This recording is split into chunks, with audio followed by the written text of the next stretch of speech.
We are finishing Genesis chapter 33 now. Finishing Genesis chapter 32 now, going on to 33. At the start of Genesis chapter 32, Jacob sends a couple messengers to Esau, letting Esau know that he's come back. And the messengers return and tell Jacob, Esau's coming to meet you with 400 men. And understandably, that's not the first thing you think of when you're thinking what a peaceful response would look like. Coming with 400 men is not what you think of a peaceful response. So Jacob's first thought is basically panic, divide everybody into two groups, and if Esau comes and attacks one, the other group might be able to escape.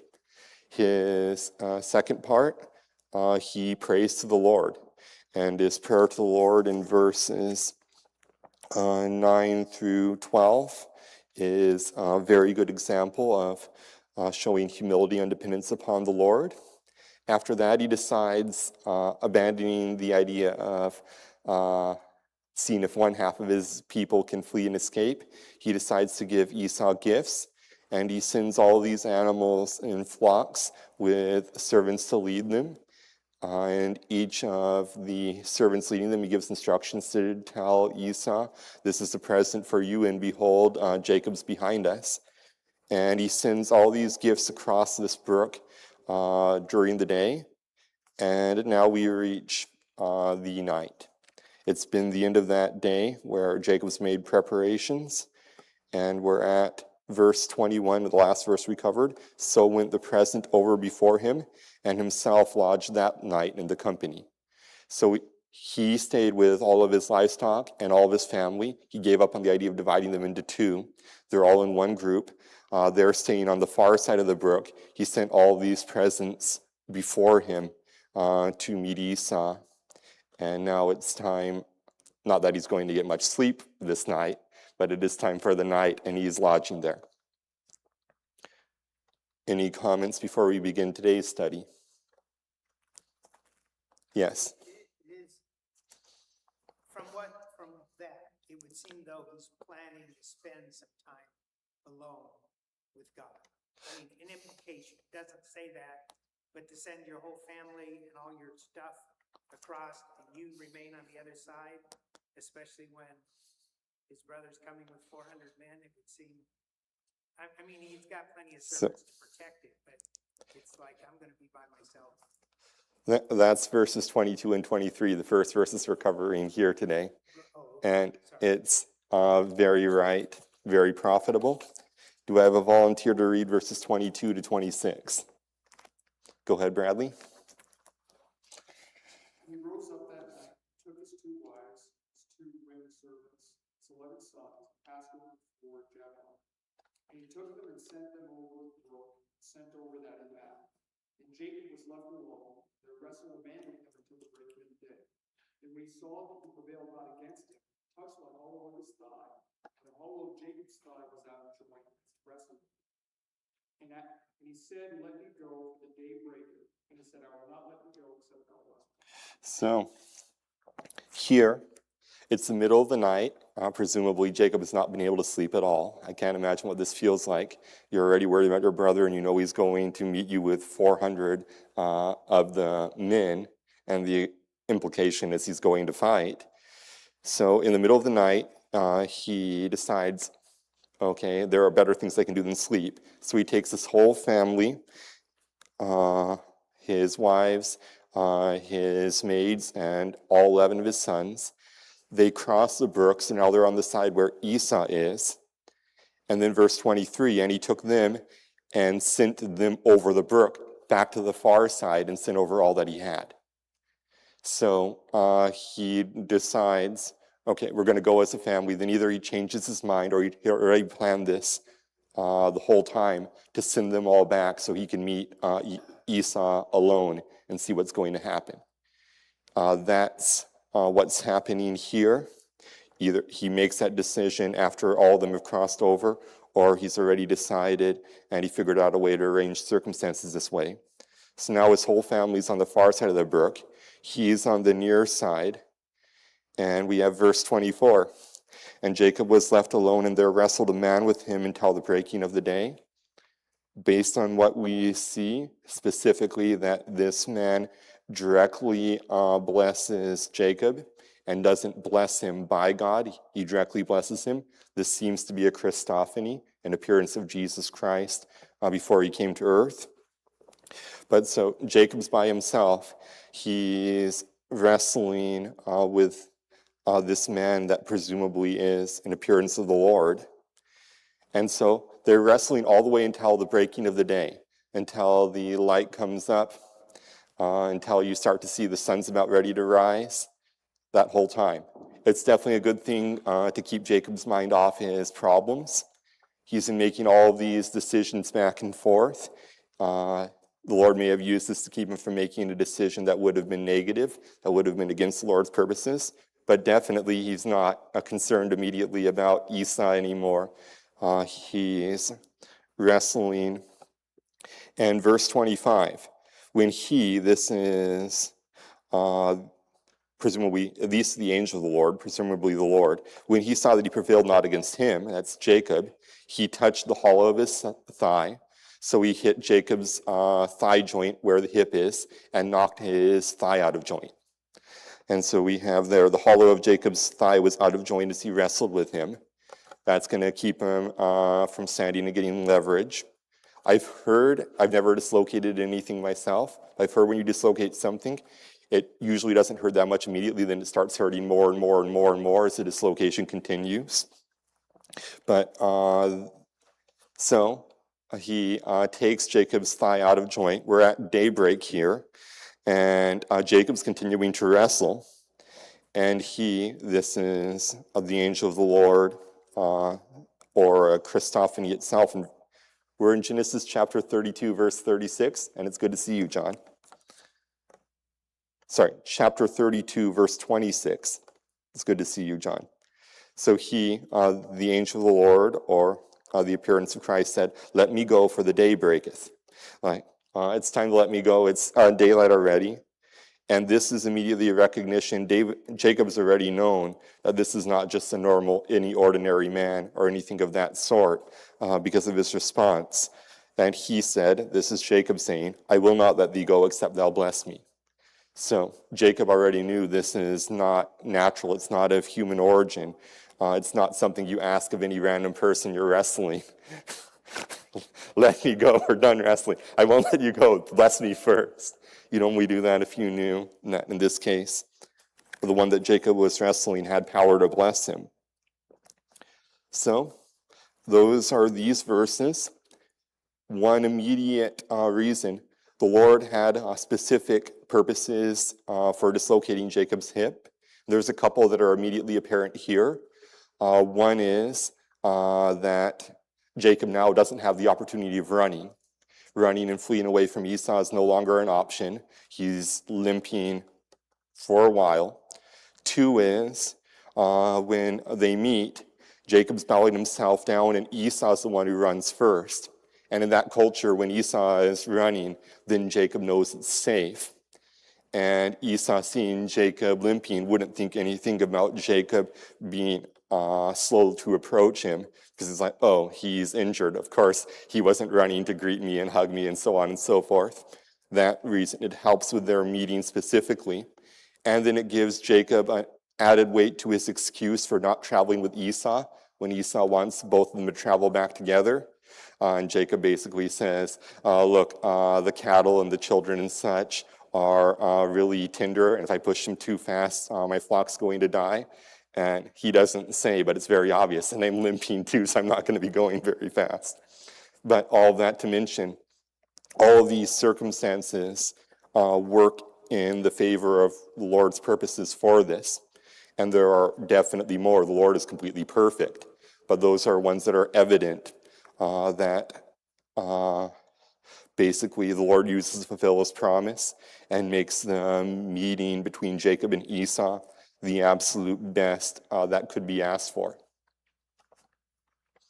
Any questions or comments in these verses? So, just to understand, were you saying that, okay, say they're heading this way, here's the brook. So you were saying that Jacob sent him over and sent him back? Uh, He was on the side towards Yeah, his brother? he went over with all of them. Yes, then he sent them all back, and he's on the forward side. That seems to be what this passage is talking about, because you have verse 21. So went the present over across the brook before him. It's going across the brook towards Esau, and he lodged that night in the company. Then everybody goes over in verse 22. Then he sends them all back in verse 23.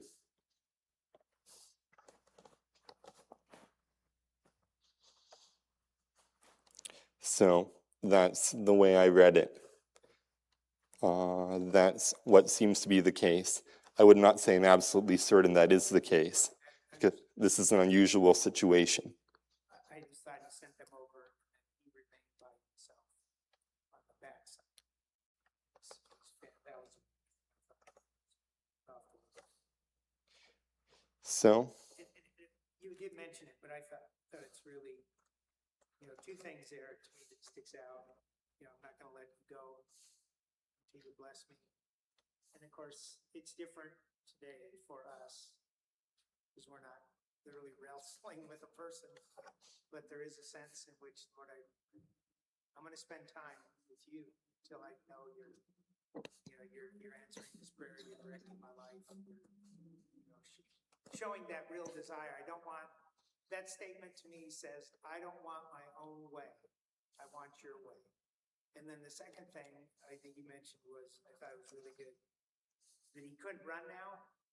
And obviously, we all know that when you're injured, whether it's backache or foot, is twisted or whatever it happens to be, we know there are certain things we can no longer do. And you mentioned that, but I think sometimes we forget when we're in aches and pains that God can have a purpose even in that. I know a pastor friend of mine, I don't remember what happened, but he said he was in a hospital bed and he had to stay on his back for several days, and God didn't work in his heart. He was a very get up there and go type of person, and the Lord just says, I want you to stop, slow down, spend time with me. And he said it was one of the greatest lessons he ever learned, but he would have never learned it if he still had his full power physically to continue to do what he does. That's a great lesson. absolutely. And so for those listening to the recording, Pastor made the mention asking about verses 22, 23, whether Jacob stopped on the near side of the brook or on the far side of the brook. I would say it seems to be the near side of the brook, but I'm not certain about that. This is an unusual circumstance, and the wording of those two verses, he did a lot of moving back and forth. Also, he mentioned the not letting him go until Jacob was blessed, and keeping hold of the Lord in prayer, keeping to approach him until we're certain that he has answered, or we're certain that we've drawn close to him. And biblically, that's extremely often taught in the Bible. I think immediately of the ask and it shall be given unto you, seek and ye shall find, knock and it shall be opened unto thee. The words ask, seek, and knock there in the Greek are continuing action. There be asking and it shall be given unto you. Be seeking and ye shall find. That's the idea there. You continue in prayer and the Lord will answer it. And then you have the point that he made of the Lord uses injuries in many circumstances just as much as he uses our health to accomplish his purposes, and gave a story of a pastor who was forced to lay on his back for several days in a hospital because of his health. And the Lord taught him a great lesson about relying on the Lord that he would never have learned if he had his normal health. So, with that, we continue with verses 27 through 32. Do I have a volunteer to read verses 27 to 32? Go ahead, Yuri. What is thy name? He said, Jacob. He said, thy name shall be Lord. Thy name shall be called no more Jacob, but Israel. For as a prince hast thou power with God and with men, and hast prevailed. And Jacob asked him and said, tell me, I pray thee, thy name. And he said, wherefore is it that thou dost ask after my name? And what does it do there? Then Jacob called the name of the place continual, for I have seen God face to face, and my life is preserved. And as he passed over the field, the sun rose on the halted on this spot. Therefore the children of Israel not believed the news which strength the hollow of the thigh unto this day, which hollow of Jerusalem, the new mention. Thank you very much for reading. So, this is after Jacob says, I won't let you go until you bless me. The man asks, what is your name? And he answers, Jacob. And remember, the word Jacob means literally grabbing the heel. And it has the idea, because of the Hebrew language, of a supplanter, one who takes the place of somebody else. It's not a positive name to have. So when Jacob answers, my name's Jacob, now this is clearly, at this point, I would say, before these verses, you could argue whether or not it's an appearance of the Lord. At this point, I think there's no more argument. And he said, thy name shall be called no more Jacob, but Israel. For as a prince hast thou power with God and with men, and hast prevailed. So the name Israel means prince with God. And so this is God himself saying, your name won't be Jacob anymore, it will be Israel, the name of prince with God. And then he says, why? Because you've acted like a prince with God and with men, and hast prevailed. I'm going to talk about specifically what do the words hast thou power mean and hast prevailed means. So God's speaking here. He says, as a prince, you have power with God. The idea specifically in Hebrew is contended is the idea. It's not that he has power or authority or anything over God. It's that he's contended, put his power against God is the idea. That here, you're wrestling, we're both, I'll say, using our strength against the other, although obviously God was not using anywhere near his full strength. But it's that idea that he applied his strength against God here and against men, and has prevailed. That word there, it means either endured or overcome. It can have the idea of victory, or it can just have the idea of he endured. He made it all the way to daybreak, continuing to wrestle, and would not let, I'll say, the angel of the Lord go in that part. He made it all the way there. It also has the idea of victory or endurance, either one, depending on its usage. I'm not good enough at Hebrew to know which one it means here. I would immediately then say the King James is right when they say it does mean victory. Like, you made it to the end of the wrestling match. That's the judge decision of that idea. So God names him with a very honorable name, Israel being prince with God. You have God named Abraham based on his promises, father of a multitude.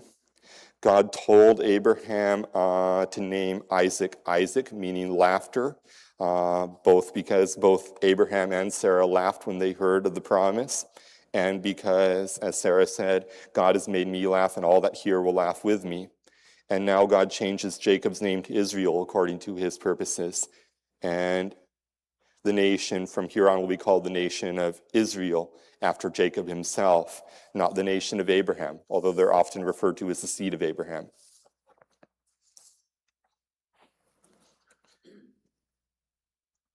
So, going to the last part of the verses here, after God changes his name to Israel, Jacob asks him and says, tell me, I pray thee, thy name.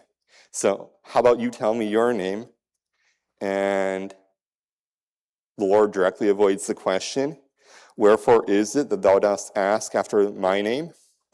And he, that's the Lord, blessed Jacob, now Israel, there. So, we have a parallel passage here. There's one other Christophany in the Old Testament with Samson's parents, the father being Manoah, and when they meet the angel of the Lord, it's the second time appearing to them.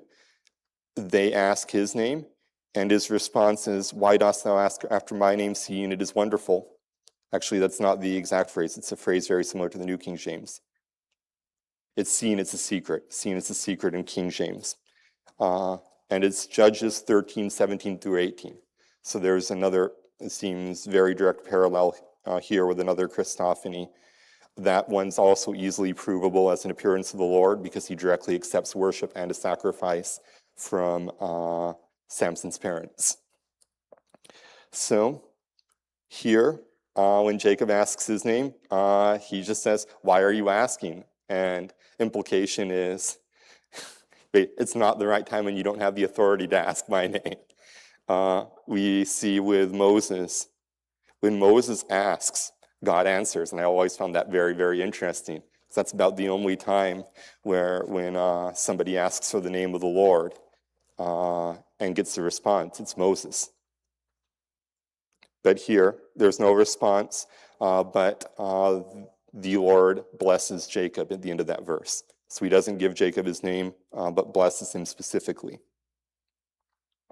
So now, another indication that this is a direct appearance of the Lord is verse 30. And Jacob called the name of the place Peniel. Peniel means face of God. Peniel, for I have seen God face to face, and my life is preserved. He realizes not only is he seeing God face to face, he realizes he directly wrestled with God, and God did preserve his life. That's him acknowledging the greatness of God there, and him making it very, very clear that he has... I just noticed the section titles in my Bible, wrestles with an angel, and the angel's capitalized, because it is definitely referring to the Lord. And then verse 31, as he passed over Penuel, what are we talking about? By the way, this would be an indication, would be the one indication from the passage that Pastor could very much be right, that Jacob somehow ended up on the far side of the brook because of the words passed over. But it could also be passed over a ridge or something. Why does the Bible call this Peniel in verse 30 and Penuel in verse 31? If any of you know Hebrew, you know vowels are not in the original. Hebrew, it has vowels, but they're implied and understood. And apparently the vowel markings put all the way up to the Hebrew translation, which was used for the translation of the Bible, and I believe that Hebrew translation was made in the 1300s, that would have vowel markings. And apparently in verse 30, it's marked Peniel. In verse 31, it's marked Penuel. As for why and what, I am not anywhere near good enough at Hebrew to answer that, but it's clearly referring to the same place. It's the same spelling in Hebrew, just with different vowel markings. And that's the extent of my knowledge of Hebrew. So the sun rose upon him. So day breaks and they're still wrestling. His conversation with the Lord takes until the full sunrise, which is maybe 40, 45 minutes, something like that, from daybreak to sunrise. And he halted upon his thigh. When you see the word halt in the King James, or halted, it's not referring to stop, it's referring to limping, or it's referring to lame.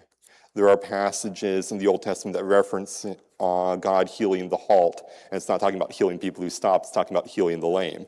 So here, he halted upon his thigh, he's limping with his thigh. And then verse 32, this tradition not only continued to the day of the writing of Genesis, which would be the time of Moses, it's continued all the way to this day. The children of Israel eat not of the sinew which shrank. We're talking about a ligament, that's the word sinew, which is upon the hollow of the thigh unto this day, because he, the Lord, touched the hollow of Jacob's thigh in the sinew that shrank. And I found out in looking this up, they don't eat any of the ligaments of the thigh. It's like the idea, we don't know exactly which one this is, so to be sure we keep this tradition, we're not going to eat any of the ligaments of the thigh. So that's, yeah, yes, in the animals they eat, they don't eat any of the ligaments of the thigh in any circumstance to keep this tradition. I was thinking, the idea of eating eating anything that's not clean to the Jew is abhorrent. The idea of eating people falls under that, but much, much more repulsive. So yes, it's talking about they don't eat of any of the animals they eat, the ligaments of the thigh, because in remembrance of this action, when the Lord named Jacob Israel. He dislocated Jacob's thigh. Does thigh, as far as human anatomy, would that be, the upper leg obviously, but we say the thigh is the top, hamstring is the bottom. Is there any kind of So- implication way? So it says the hollow of his thigh.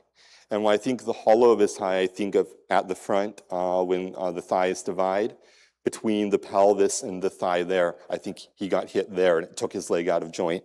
But like I said, the Jews apparently don't think that this is clear on which exact ligament is meant, because like I said, they don't eat any of them. So,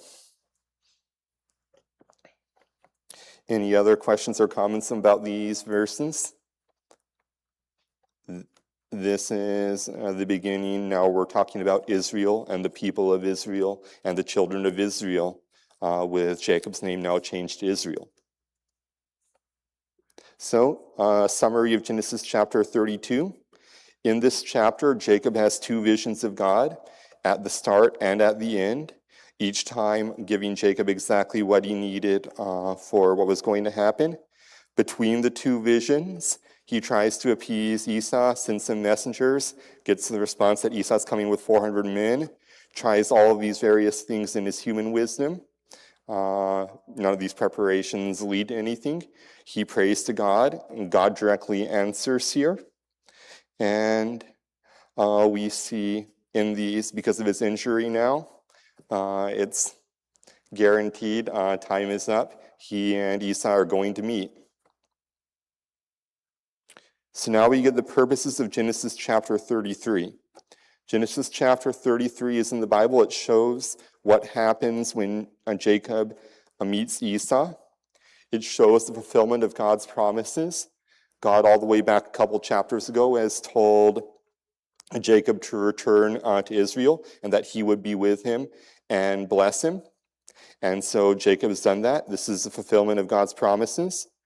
It shows Jacob's decision to obey the Lord and to travel into Canaan towards Shechem rather than to follow Esau down to Seir, which when we talk about the directions in the map on the other side, that's not into Canaan. And it shows the brief and immediate results of that decision. Do I have a volunteer to read Genesis 33, verses 1 through 3?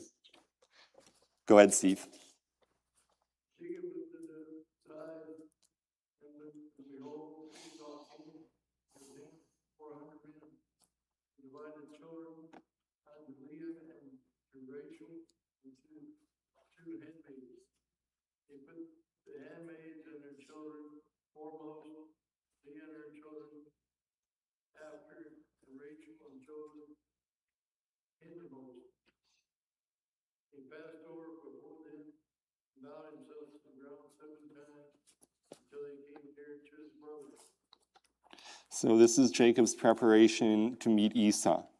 And notice the word passed over is used again in chapter 33, verse 3. So it's talking about crossing a brook. He's crossed it at least 4 times in Genesis chapter 32 and Genesis chapter 33. But it may not be talking about that at the end of 32 and the start of 33. But so the sun has risen, and when Jacob finally gets the chance to look to see what's happening, he saw Esau is coming with 400 men. Either this means Esau's traveled the entire night, or it means Esau traveled, got the gifts, camped somewhere, and right at sunrise he's going to travel and meet Jacob. Either way, when he sees Esau and his men, he arranges his family according to honor, and it seems very clearly he's either trusting God with the appearance of God and with the blessing he's received, or he's trusting God because he has no other choice now. There's no fleeing, no fighting, but he divides his children and his wives by the honor he gives to them, puts the handmaids and his children through them, which are 4 in the front, then Leah and her children afterward, which would be all 6 of his sons there, and then Rachel and Joseph at the end. But he doesn't wait until after his wives and children meet Esau. He goes and passes over before them, and he goes first. So that's Genesis 33:3. He passed over before them, all his children and wives, and bowed himself to the ground 7 times until he came near to his brother. So while Esau is running towards Jacob, Jacob's bowing down repeatedly all the way to the ground, showing his honor to Esau and maybe showing how much he feared Esau. But so Jacob's bowing to the ground, Esau running to meet him. As soon as Jacob saw that, he would be certain nothing hostile was intended, because in this culture, if you run as an adult, basically you're giving up honor, you're giving up your stately walk, the I'm in control, I don't need to move quickly. So when he ran in this culture, it's because he is concerned for Jacob that much. He's not caring what other people think about him. He's going to meet his brother. And so we see exactly that. It's a joyful meeting, which nobody would have expected when Esau's taking 400 men to go and meet Jacob. But it's a very joyful meeting in verse 4. Esau ran to meet him and embraced him. So they hugged and fell on his neck. So they're embracing very tightly and kissed him, and they wept. Both of them are glad to see the other. Remember, it's been over 20 years.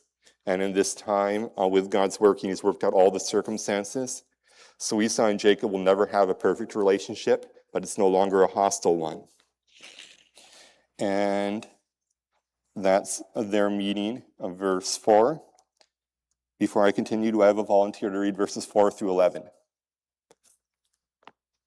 Go ahead, Obi.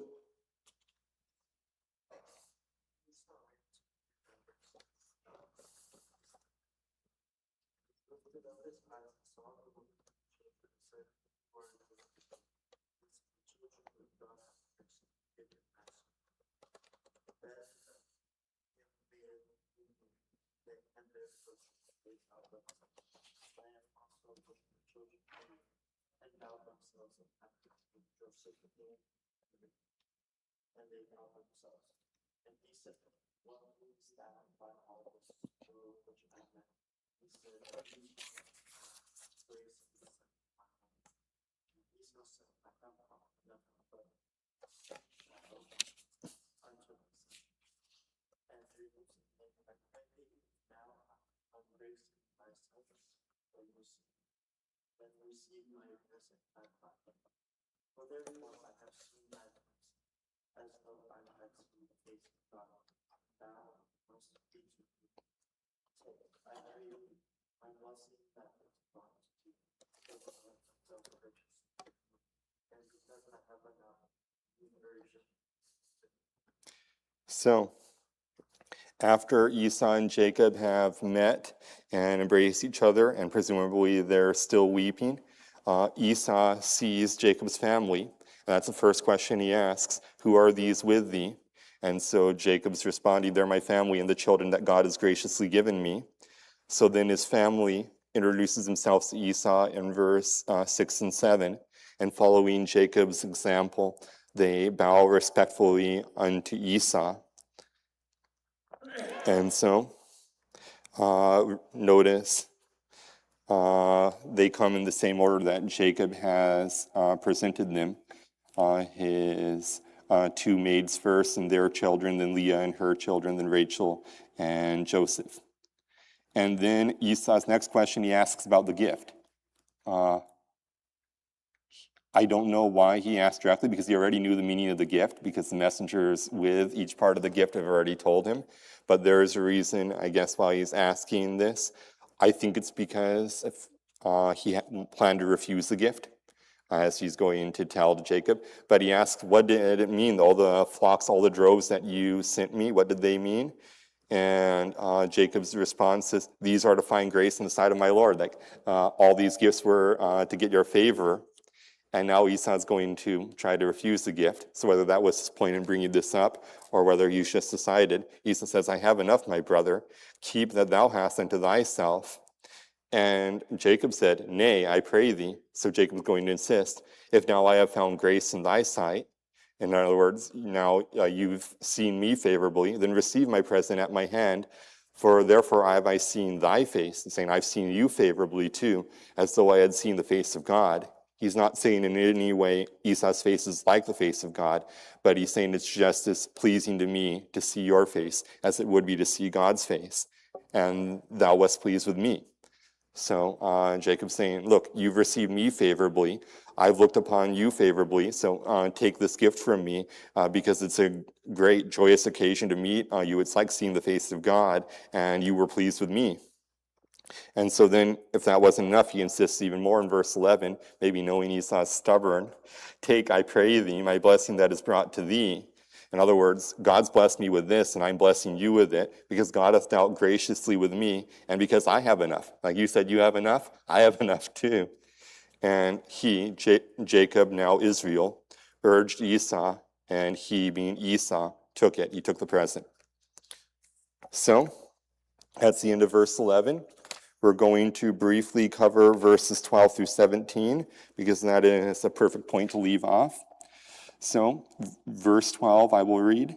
And he said, this is Esau saying, he said, let us take our journey, and let us go, and I will go before thee. And he, this is Jacob, said unto Esau, him, my Lord knoweth that the children are tender, and the flocks and herds with young are with me. And if men should overdrive them one day, all the flock will die.